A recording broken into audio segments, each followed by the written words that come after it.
Hi. So in this video, we talk about geometric distribution, and this is the first of the uh, few other videos featuring this chapter. So in this chapter, we basically introduce ourselves to the basic concepts and the formulas involved. So this is Cambridge Statistics-1, and the chapter is geometric distribution.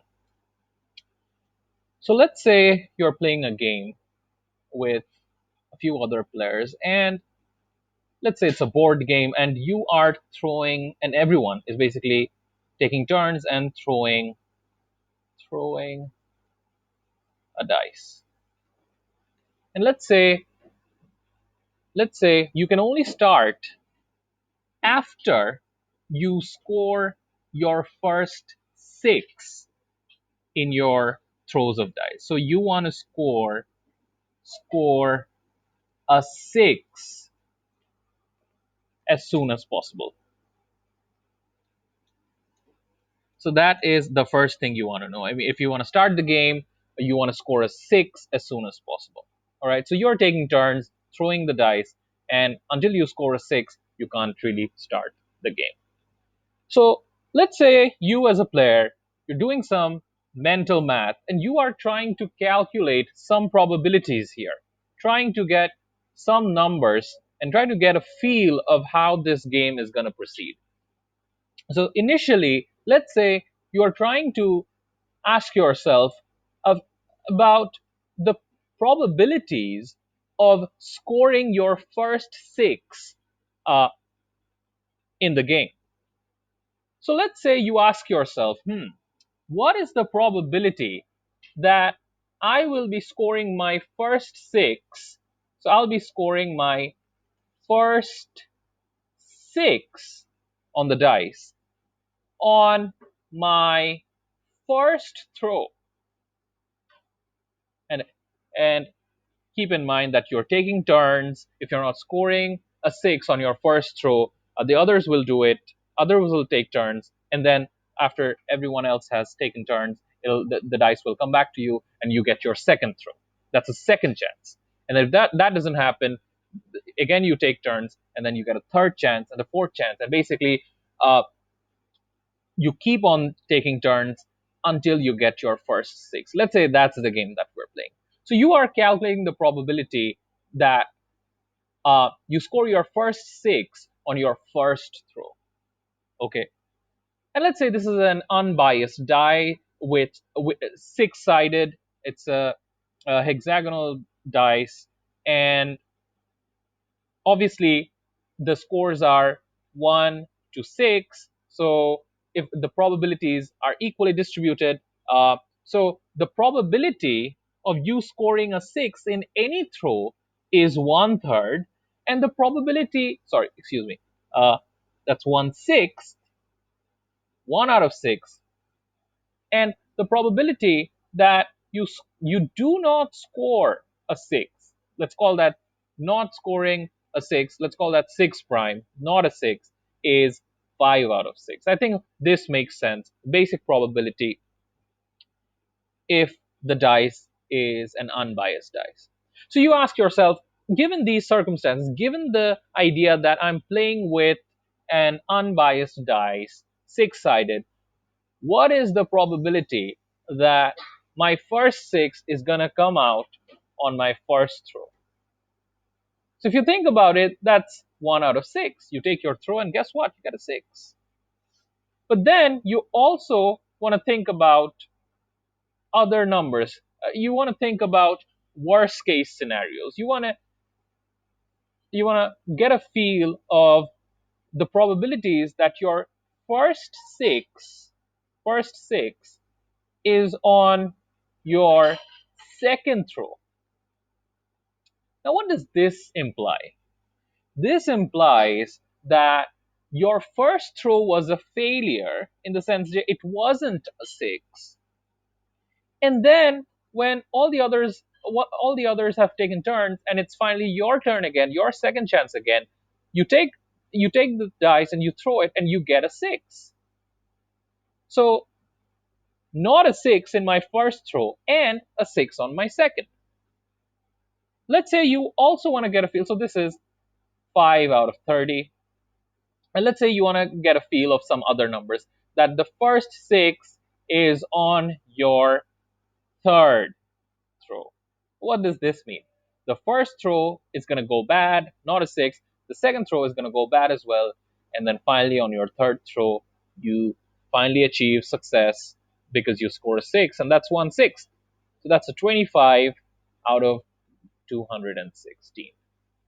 And you can calculate the rest of the probabilities. I mean, you want to get the feeling, you want to get a number on what are the chances that you'll have to wait 10 throws.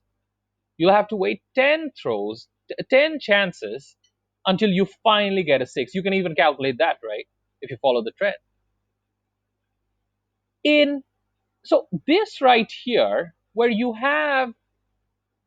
keep taking throws, you keep taking chances until you finally get a certain result, right? In this case, the certain result is 6.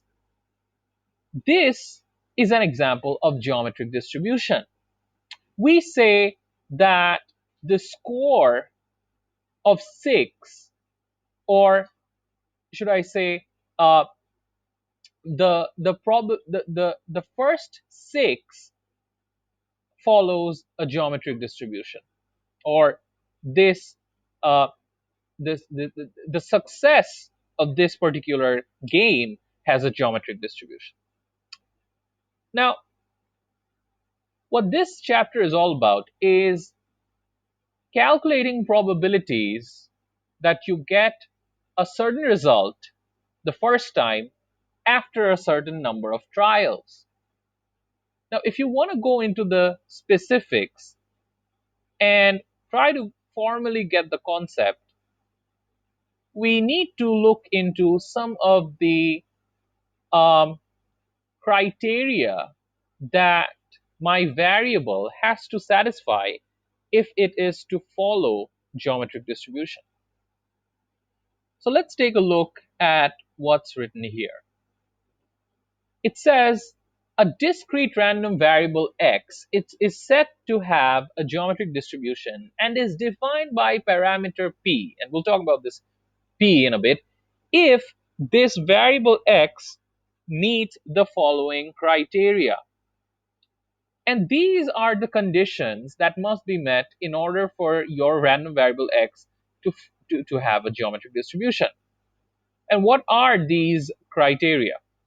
Number one, the repeated trials are independent, meaning, like in this example, you keep on throwing, and what happens initially in your first throw does not really influence what happens in your second throw, or the probabilities don't really influence each other. Likewise, if you're taking 4 throws until you get your first 6, what happens in the first 3 throws doesn't really influence the result of the fourth throw. So that is what they mean when they say the repeated trials are uh, independent. The next point is the repeated trials can be infinite in number. Now, let's say the game keeps on going until you get your first 6, pardon.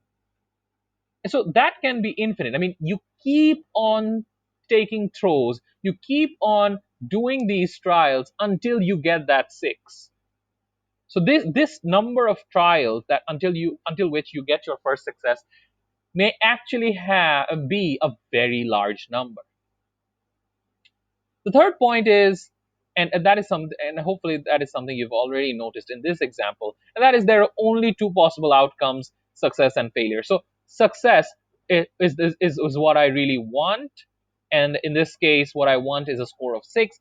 The rest of the other scores combined is defined as my failure. So 6 prime in this example was my failure, and the probability of failure is right over here, and this is the probability of success. Speaking of probabilities, the probability of success P is constant throughout the trials. So in this case, according to the notations in these statements, this is success, and this one right here, the 1/6 is given the symbol P, And this is essentially, in this example, the probability of success. Now, obviously, this is my probability of failure. It's given the symbol Q, and it's calculated basically as 1 minus the probability of success. I mean, since the total probability is 1, if success is 1/6, failure is essentially the alternate, 1 minus 6. 1 minus 1/6, that's 5/6. And the idea here is the probability has to be constant throughout the number of trials that you need. So, for example, your first 6 comes out on your 5th throw. It's a miserable game for you. So the first 4 times you fail, the probability of failure remains the same, 5/6, and the probability of success throughout those trials also remain the same, 1/6. These do not change in between or across the different trials.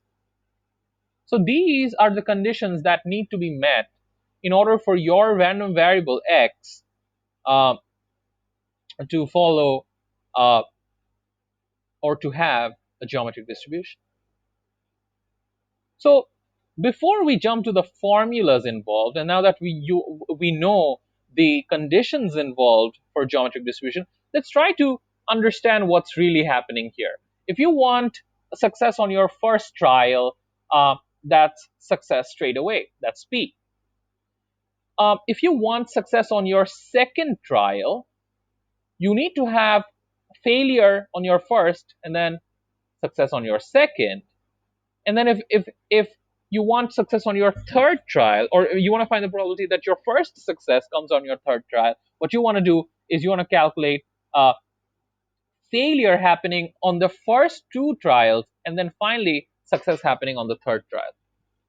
And likewise, I think you get a trend. I mean, if you want to calculate the probability that you get your success on your 7th trial, you get a 6 on your 7th trial, you need to fail 6 times. So 6 of these times the 7th number being the successful one, the 7th probability being the probability of success. So if there are 7 trials that's needed for you to get your result, what you want to go through, what you're basically gonna have to go through is 6 failures, and finally the 7th one being a success. And this is important because hopefully you've seen a pattern here, and the pattern is what we are using to construct this particular formula. So this is something you might want to note down. This right here is the crucial formula for geometric distribution. And this says the random variable x that has a geometric distribution is denoted by x follows geometric distribution with the parameter p, and p being the probability of success. So all we want to know is what is the probability of success, and because the number of trials could be infinite, because what we want to know, or what we are concerned about, is the probability of the first success, the first desired result uh, happening at a particular trial. So the probability that your first success happens at the rth trial, so this is r, rth trial is given by this particular formula. Now, hopefully this makes sense now, but let's just walk through the formula. We've seen before that if you want success on your 7th trial, you'll have to fail on the first 6 trials and then finally get a success that one time, that 7th time. This is essentially what the formula is saying. This right here, 1 minus p, is the probability of failure. So this is my failure. Probability Q is the probability of failure. So you have to fail the 6 times out of the 7 times. So that's 7 minus 1. If 7 is the number of trials, R being 7, you're going to have to fail the first 6 times, and then finally on the 7th trial you are being successful. So that p right here is showing that one time, that final time, that 7th time you're successful, and the rest of the 6 times, 7 minus 1, the rest of the 6 times you'll have to fail. And that is going to give me the probability that I get my first success on my seventh trial, seventh row, for example. So hopefully that makes sense, and hopefully you've been able to uh, construct a pattern here. Now, two other important formulas in this case, and we'll see examples of these in later videos, is this. The first one being the probability that x is less than equals to r is equals to 1 minus q to the r. Now, q, remember, q being the probability of failure, r being the number of trials required or the number of trials involved. And what this essentially means is the probability that you get your first success, first desired result, at or before R trials is essentially the same as 1 minus the probability that you fail after trying R trials. Now, what does this mean? Let's think of an example. You want to figure out that you get your desired result uh, at your third trial or before your third trial. Now, this could mean you getting your desired result on your first or your second or your third. Now, you could do separate calculations for your for r equals to 1, r equals to 2, r equals to 3. But the shortcut here is you getting the probability that you getting your desired result at x is less than equals to 3 is essentially the same as the probability that the 1 minus the probability that you fail after trying 3 times. So think of it. What are the possible values of r? You may get your first success on your first trial, second trial, third trial, fourth, fifth. These are all possible number values of r. If you want to find out that you get your first success in any one of these, so this is what it means. Any one of these first 3 trials, it's basically 1 minus the rest of these. Now, the rest of these is essentially 1 minus you failing these first 3 trials. If it's still unclear, hopefully in the next videos, when we talk about the examples, you'll get a hang of it. And the next one being the probability that x is greater than r, meaning the probability that your first success comes after r trials is essentially the probability that you could not have any success on the first R trials. So obviously the success has to come somewhere after the Rth trial. So that must mean that you're failing on your first R trials. So these are the bunch of formulas that are important here, and hopefully they have sort of made sense to you. In the next videos, we look into a few examples so that we get a stronger grasp of what these formulas are about, especially these two. Thank you. Hopefully, you'll join me in the next videos.